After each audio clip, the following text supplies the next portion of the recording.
One principle of accumulation method is to accumulate fatigue in a target muscle, and that fatigue forces the body to recruit more and more muscle fibers. So that's the reasoning behind calling it accumulation. I'm accumulating fatigue in a muscle, forcing my body to recruit maximum number of fibers. Whereas with intensification method, I'm creating an intense contraction, forcing my body to recruit my fast-twitch fibers from the start. So that's the difference. So what I want to do with accumulation methods is using different strategies to create fatigue in a muscle, but I also have to be aware of minimizing the amount of fuel I'm burning to get that fatigue. Because if I'm creating fatigue is easy, right? You can just pile on sets and sets and sets and reps and reps and reps, and I'm gonna create fatigue. But in reality, the problem is that the more volume you do, the more glycogen you use during your training, the less likely you are to grow positively from the session, especially if you're natural, not using performance-enhancing drugs. So it's not just a matter of creating as much fatigue as possible to create maximum growth. You have to create fatigue to force the body to recruit fast-twitch fibers. Fatigue in itself is not the objective. Fatigue is a tool to recruit maximum fibers or recruit the money fibers. If I can accomplish that task while expending less energy, then my growth outcome will be much greater.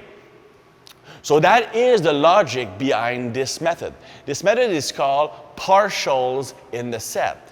Now, partials in the set refers to combining both full range of motion repetitions and partial movement, half reps, quarter reps, for example. Now, if I'm targeting a muscle, that allows me to focus more on one specific muscle. For example, let's say I'm doing a squat.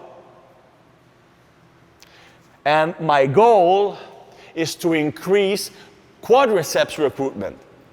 So I can use partial reps to create some fatigue in my quads before moving on to the full squat. So for example, I could set up here, knowing that the top half is mostly done by the quadriceps. I could do half squats to work on my quads. I could do 8 to 10, for example. Then when my quad starts to be fatigued, I would switch to full range of motion. So in that specific case, I'm using the partial repetitions to create a pre-fatigue effect on my quads. And since it's partial reps, I'm creating less energy. I'm using less energy than using full reps. I could also use the partials as post-fatigue. So I would start with the full reps, and when I know I can't continue getting full reps in, I could switch to doing partials. So for example, I'm doing curls. When I know I can't get any more, I can just keep doing the bottom half. I'm still recruiting and stimulating the muscle fibers.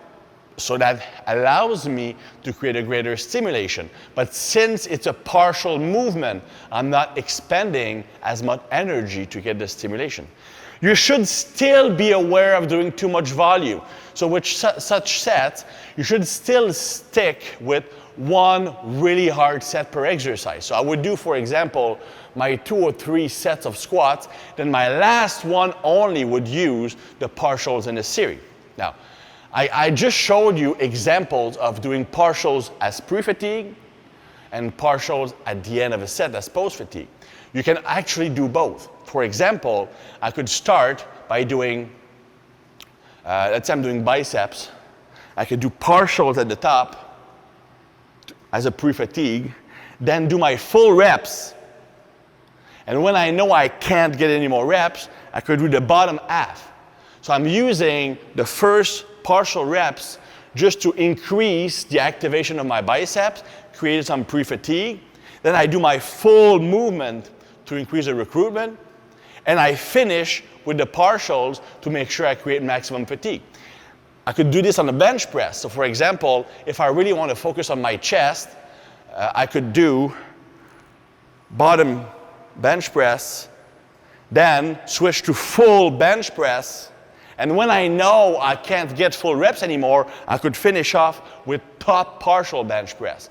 So my first partials are there to pre-recruit or pre-fatigue my target muscle. Then my partials at the end of the movement are there to make sure that everything got fully fatigued during my set. So that is the use of partial reps combined with full reps in a set. Very effective method, allows for a lot of fiber recruitment and workload while minimizing energy expenditure, so you get a bigger rate of training effect. But remember, still one really hard set at the end of an exercise. Don't do too much of a good thing.